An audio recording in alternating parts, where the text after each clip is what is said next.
20 तारीख को संसदीय दल की बैठक होगी। संसदीय दल का नेता चुना जाएगा नरेंद्र मोदी को। 21 तारीख को ऐलान हो सकता है कि कौन होगा गुजरात का मुख्यमंत्री, लेकिन सबसे ज्यादा चर्चा में है एक नाम, वो नाम है आनंदीबेन पटेल।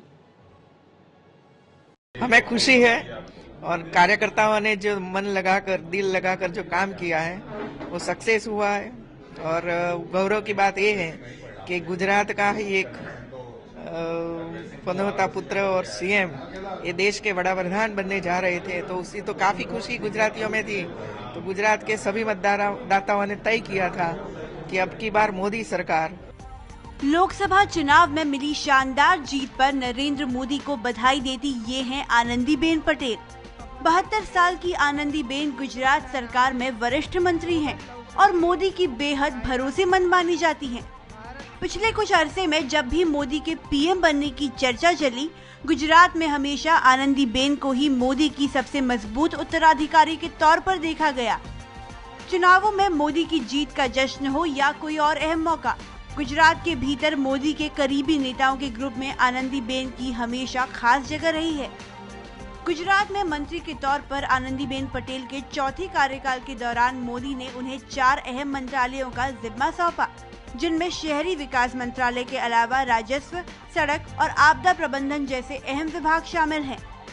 आनंदीबेन पटेल के राजनीतिक जीवन की शुरुआत एक बेहद दिलचस्प घटना से जुड़ी है।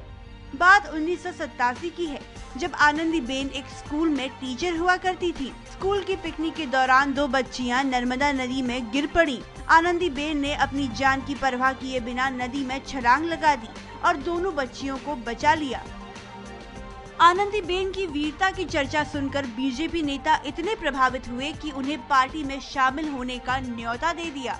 लेकिन आनंदीबेन उन दिनों एमएससी और एमएड की पढ़ाई करने के बाद शिक्षा के क्षेत्र में काम करने का मन बना चुकी थी।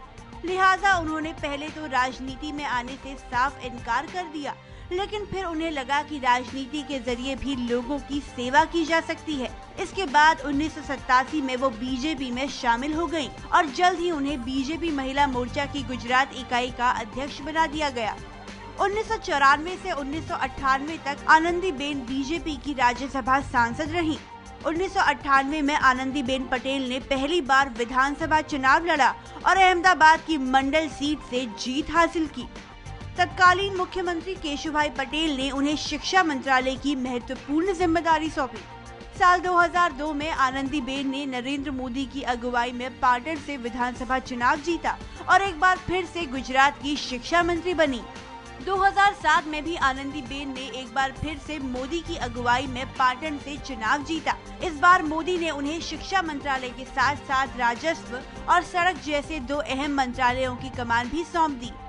साल 2012 में आनंदीबेन ने पाटन की जगह घाटलोडिया से विधानसभा चुनाव लड़ा और लगातार चौथी बार जीतकर विधानसभा में पहुंची। इस बार मोदी ने राजस्व और शहरी विकास मंत्रालय समेत 4 अहम विभागों की जिम्मेदारी उन्हें सौंपी। अंग्रेजी अखबार द इंडियन एक्सप्रेस ने अप्रैल 2014 में भारत के 100 सबसे प्रभावशाली लोगों की सूची छापी, तो उसमें आनंदीबेन का नाम भी शामिल किया।